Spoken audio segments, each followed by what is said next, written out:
Morning student. Last class तक बेटा हमने चैप्टर नंबर 5 कंप्लीट कर लिया था, न्यूटन की गति के नियम, लॉज ऑफ मोशन।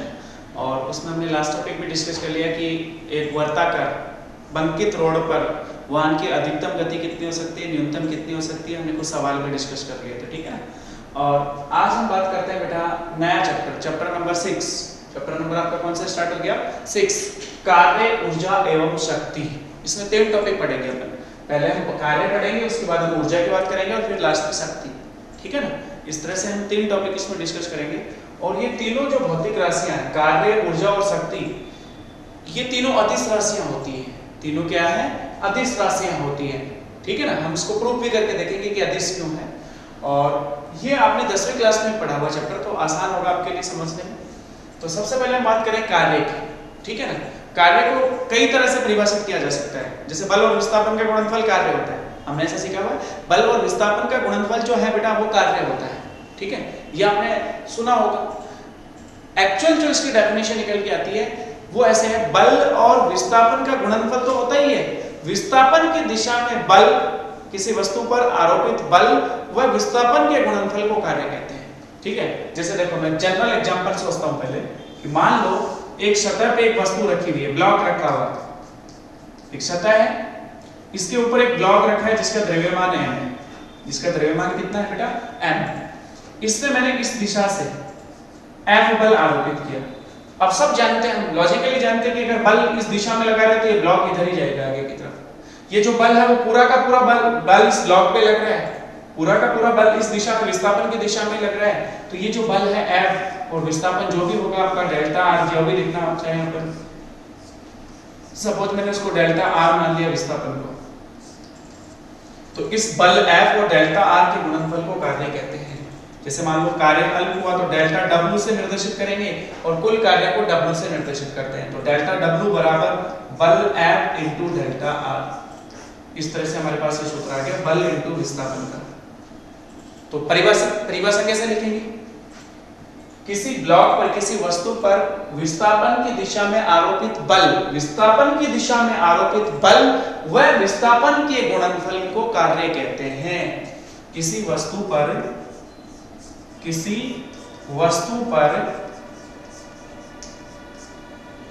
विस्थापन की दिशा में, इंपॉर्टेंट है इसमें कि कौन सी दिशा में बल आरोपित है। तो किसी वस्तु पर विस्थापन की दिशा में आरोपित बल, किसी वस्तु पर विस्थापन की दिशा में आरोपित बल व विस्थापन के गुणनफल को, भाई बल की वजह से विस्थापन होगा, विस्थापन के गुणनफल को कार्य कहते हैं।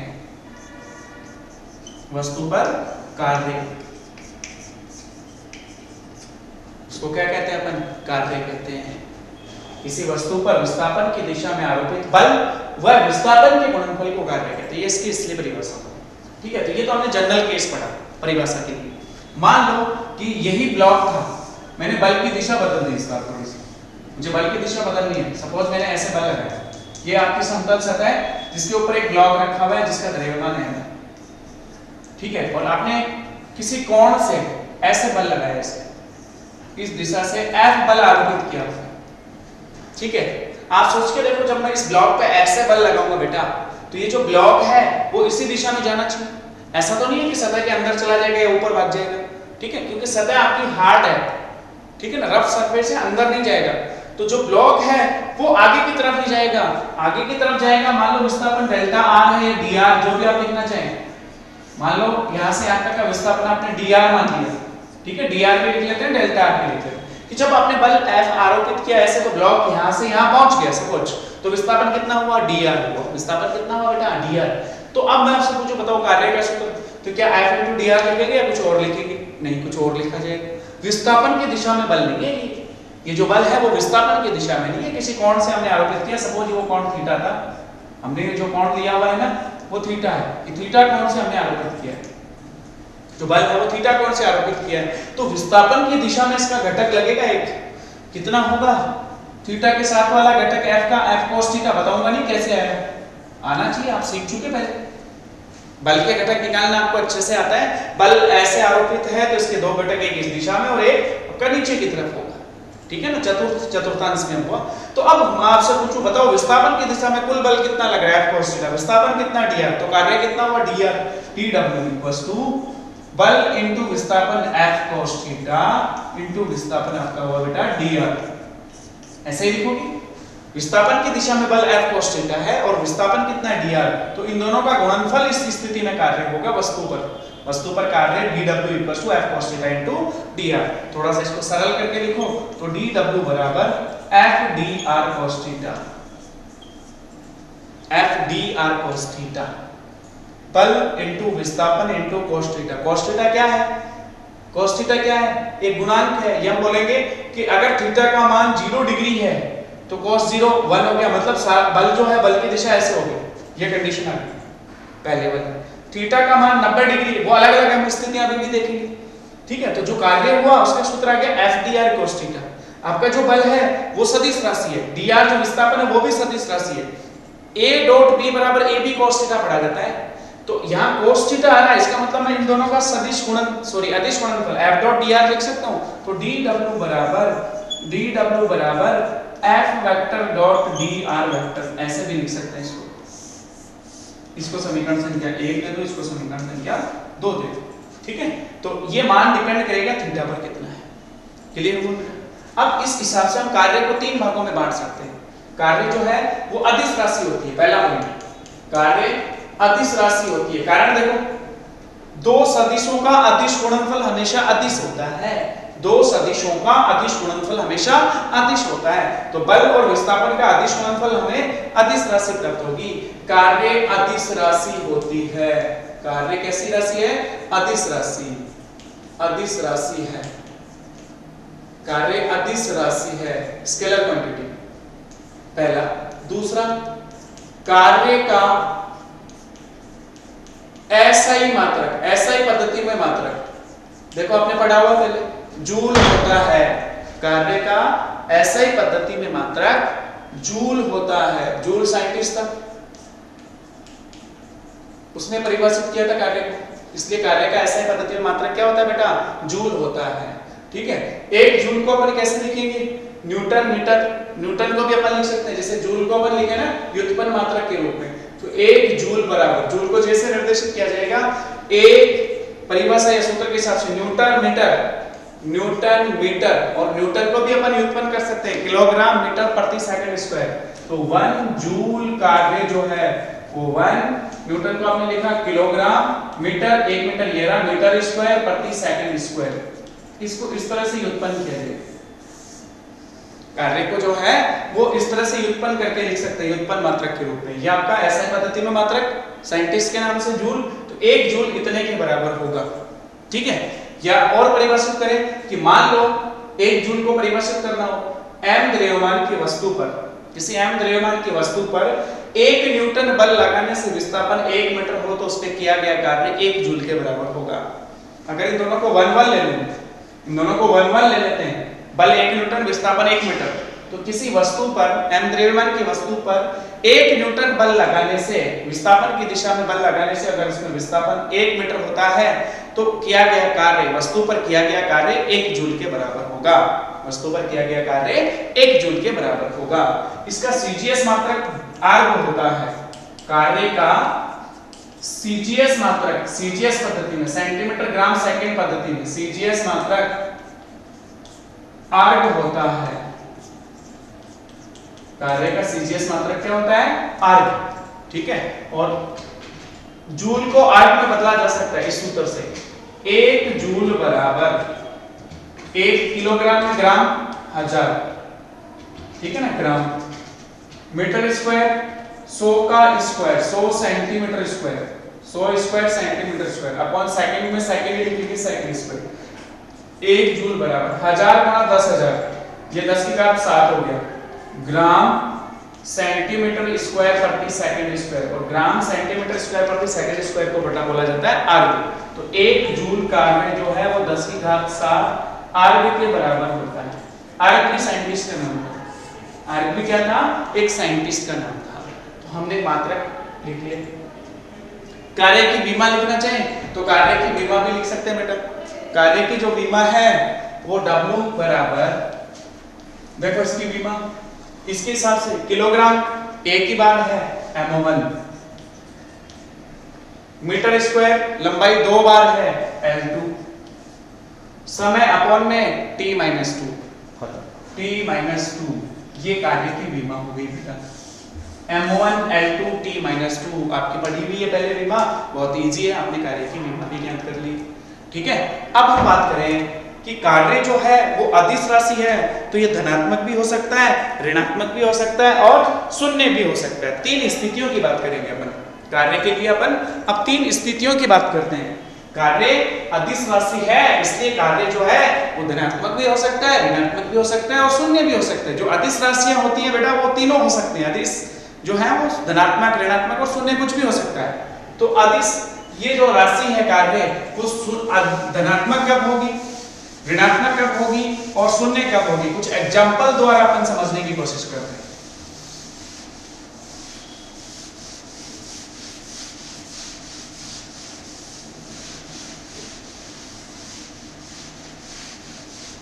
विशेष स्थितियां बोल देते हैं उनको अपन क्या बोलते हैं बेटा? विशेष स्थितियां। देखो ध्यान से, पहली विशेष स्थिति, विशेष स्थितियां, विशेष स्थितियां। फर्स्ट, जब थीटा का मान 0 डिग्री हो, जब थीटा बराबर कितना हो 0 डिग्री, कार्य बोलना W बराबर FDR cos 0, cos 0 का मान 1 होता है तो W बराबर कितना आ गया FDR, बल इंटू विस्थापन। इस केस में कार्य आपका अधिकतम होगा, इस स्थिति में कार्य जो है वो अधिकतम होगा FDR।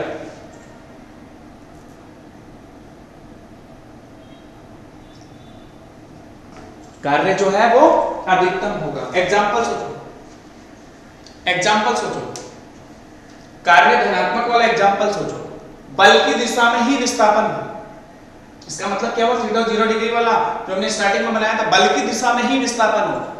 मान लो एक वस्तु है मेरे पास, मैं पृथ्वी की सतह से उसको h ऊंचाई से गिराऊं। कितनी ऊंचाई से गिराऊं? h ऊंचाई से। जब मैं गिराता हूं तो वस्तु नीचे की ओर जाती है, इसका मतलब उसमें बल नीचे की तरफ, विस्थापन नीचे की तरफ, कार्य धनात्मक होगा। पहली स्थिति जब थीटा 0 डिग्री हो तो कार्य धनात्मक हुआ। ठीक है, तो इस स्थिति को ये एग्जांपल की बात करें, m द्रव्यमान की वस्तु को जब अपन स्वतंत्रता पूर्वक गिरते हैं तो वस्तु का स्वतंत्रता पूर्वक पतन, वस्तु का स्वतंत्रता पूर्वक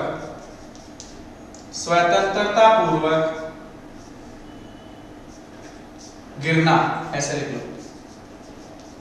ठीक है, जैसे मान लो मेरे पास एक वस्तु थी, बॉल थी, जिसका द्रव्यमान m है, उसको मुझे नीचे गिराना पृथ्वी की सतह है। कितनी ऊंचाई से? h ऊंचाई से। कितनी ऊंचाई से गिराना है?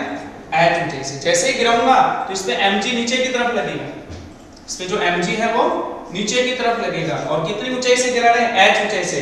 तो कार्य का सूत्र था बेटा बल इंटू विस्थापन, mg इंटू विस्थापन कितना h, तो ये कार्य हुआ हमारा mgh। इस स्थिति में कार्य कितना हुआ? mgh। जब किसी वस्तु को स्वतंत्रता पूर्वक गिराया जाता है तो कार्य होता है mgh। mg उस पे लगने वाला नीचे बल और h विस्थापन, आपकी जो कितनी ऊंचाई से गिरा रहे हो। तो ये जो कार्य हुआ ना mgh, वो इस वस्तु में स्थितिज ऊर्जा के रूप में संचित होता है। जब हम अगला टॉपिक पढ़ेंगे ऊर्जा, तो हम स्थितिज ऊर्जा की बात करेंगे, जो हमारी कितनी होगी बेटा? mgh, नीचे की तरफ।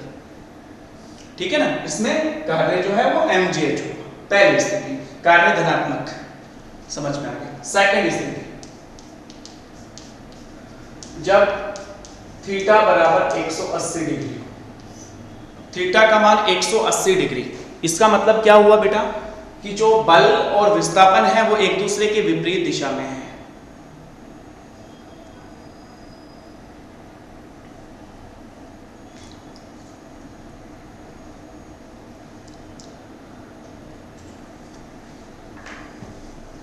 जब थीटा का मान 180 डिग्री मतलब बल और विस्थापन एक दूसरे के विपरीत दिशा में।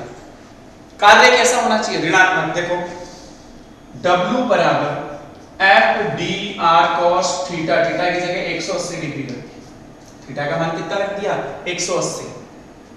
cos 180 का मान बेटा -1 होता है, cos 180 का मान बेटा -1 होता है। sin 90 प्लस 90 सेकंड एएससी से मैंने सिखाया हुआ है, sin 90 प्लस 90 सेकंड चतुर्थांश में sin नेगेटिव होता है तो हम लिखेंगे उसको minus cos 90, sorry sin 90 plus cos 90 plus 90 लिखेंगे इसको, cos 90 प्लस 90 सेकंड चतुर्थांश में cos नेगेटिव होता है उसको लिखा जाएगा माइनस sin 90 -1 हो गया।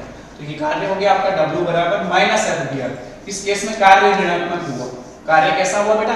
ऋणात्मक। अब आप मुझे सोच के बताओ, जब कार्य ऋणात्मक है तो एग्जांपल्स बताओ कौन सा होगा?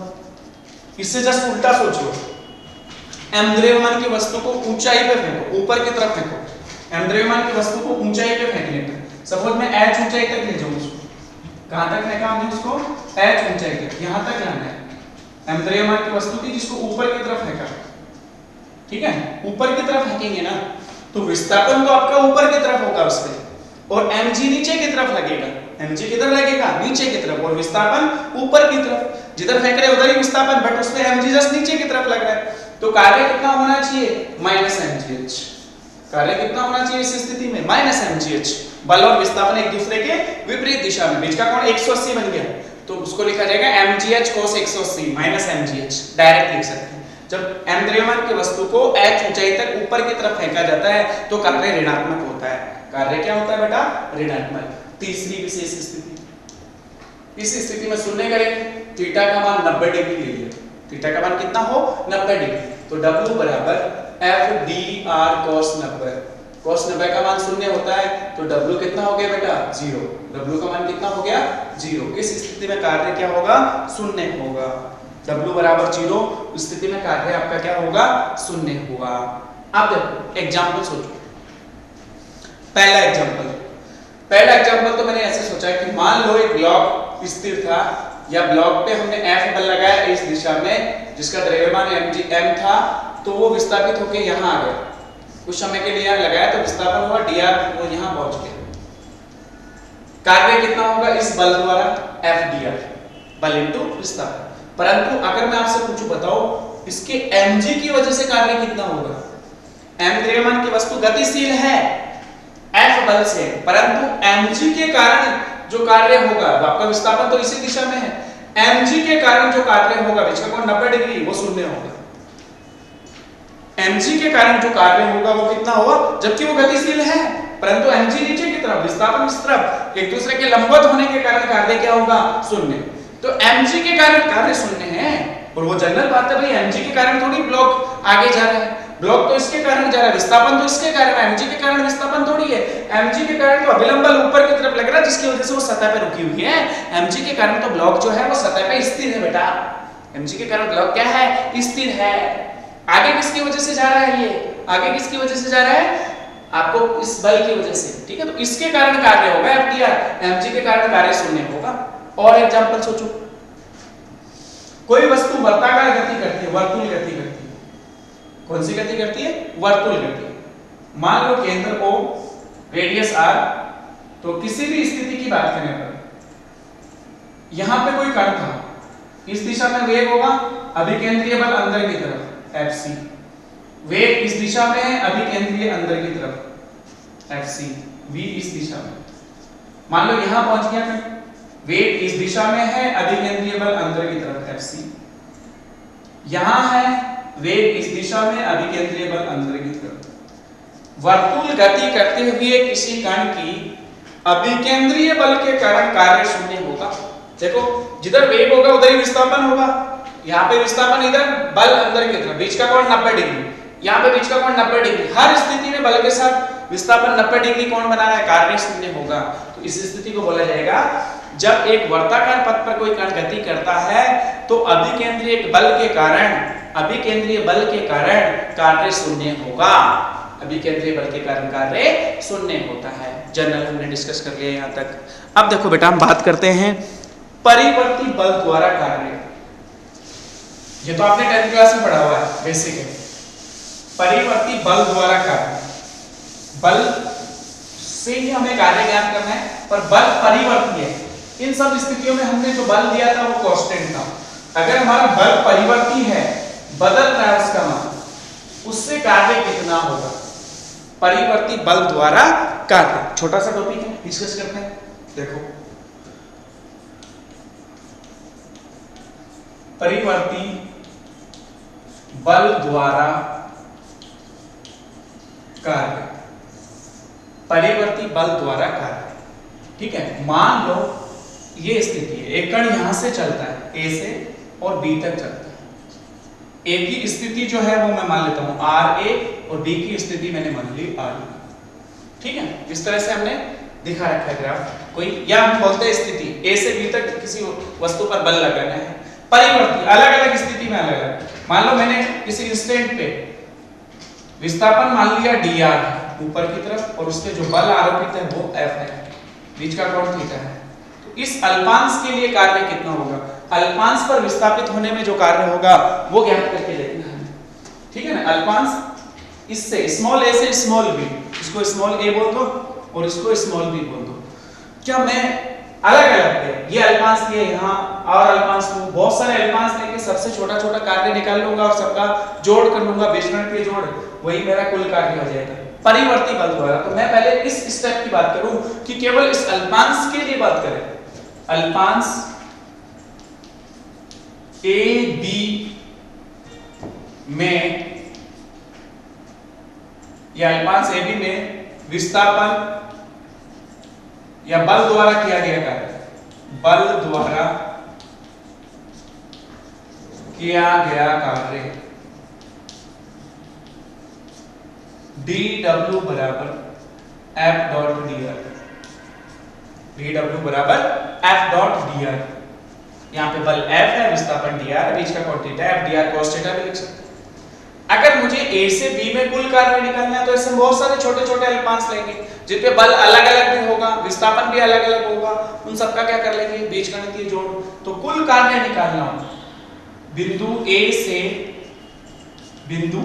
से B तक कुल कार्य, तो इसका क्या कर लेंगे? समाकलन dw का, समाकलन dw बराबर समाकलन f डॉट dr। बिंदु A की स्थिति है बेटा आर ए, और B की स्थिति क्या है? R B. आर ए से आर बी में इसका समाकलन कर लेंगे। 1 का W के सापेक्ष समाकलन, 1 का W के सापेक्ष समाकलन, सीधे सूत्र अपन लिखेंगे W। 1 का समाकलन 0 नहीं होता है, 1 का समाकलन वही होता है जिसके सापेक्ष करते हैं, x के सापेक्ष करते हैं तो x, t के सापेक्ष करते हैं तो t, W के सापेक्ष है तो W। ये निर्देशन है समाकलन का और कुछ भी नहीं है। और इसको अपन ऐसे कैसे लिख देंगे? समाकलन आर ए से R B f dot dr, चाहे तो इसकी जगह f dr cos थीटा लिख सकते हैं। ये परिवर्ती बल द्वारा कार्य है। अगर आपका बल परिवर्ती है तो उसके द्वारा ऐसे कार्य निकालेंगे। एक हम निकालेंगे आरेख द्वारा, बल विस्थापन आरेख द्वारा कार्य, बल विस्थापन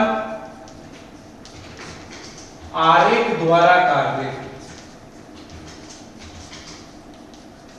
बल विस्थापन आरेख द्वारा कार्य। ध्यान से देखो, बल और विस्थापन के बीच कोई ग्राफ है, x एक्स पे तो विस्थापन लिया हुआ, y एक्सिस पे बल है, और x एक्स पे क्या लिया हुआ है? विस्थापन। ठीक है ना? मान लो कोई बल की बात करी हमने, तो उसमें ऐसे बल है, परिवर्ती बल है, a से b तक। a की स्थिति है आर ए और b की स्थिति है आपकी आर बी। मुझे a से b में कुल कार्य निकालना है, इस तरह a से b में कुल कार्य निकालना है। तो वैसे देखा जाए तो बल विस्थापन आरेख का जो क्षेत्रफल होगा वही कुल कार्य होगा। बल विस्थापन आरेख का जो क्षेत्रफल होता है वही हमारा कुल कार्य होगा वस्तु में। बट इसको कैलकुलेट करने का इजी तरीका बताता हूं कि मान लो मैंने इसमें एक छोटा अल्पांश ले लिया। क्या ले लिया? अल्पांश, जिसकी लंबाई dr है, ये चौड़ाई, ठीक है ना? x एक्स पे r है तो इसको dr ले लिया, और यहाँ पे एक नियत बल कार्यरत है इस पे F। तो मैं इस अल्पांश का क्षेत्रफल पूछूं, अल्पांश का क्षेत्रफल बताओ कितना होगा? लंबाई इंटू चौड़ाई, आयताकार है तो चौड़ाई तो इसकी dr और लंबाई f, तो क्या लिखा जाएगा? f dr। ऐसे बहुत सारे इसमें छोटे छोटे अल्पांश ले, बहुत सारे छोटे छोटे अल्पांश लेके और उनको क्या कर ले, जोड़ ले, उनका क्षेत्रफल जोड़ लो, कुल कार्य आ जाएगा। तो कुल कार्य ज्ञात करने के लिए फिर ज्ञात हम क्या करेंगे, कहां से कहां तक लेंगे अल्पांश, आर ए से आर बी में। तो आर ए से कुल कार्य के लिए आर ए से आर बी में क्या कर लो, इसका समाकलन कर लो, एफ डॉट डी आर, वैसे ही सूत्र आएगा F D R cos theta. ये आपका बल विस्थापन आरेख द्वारा कार्य आ गया, छोटा सा टॉपिक डिस्कस करना था, और ये परिवर्ती बल द्वारा कार्य था। अब इन दोनों के एग्जांपल डिस्कस कर लेते हैं अपन, जनरल एग्जांपल की बात करते हैं, ठीक है। तो देखो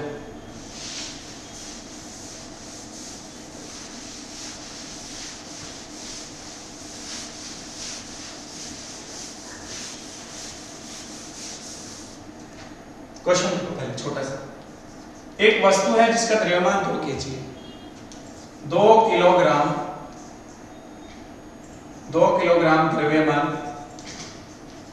द्रव्यमान की वस्तु पर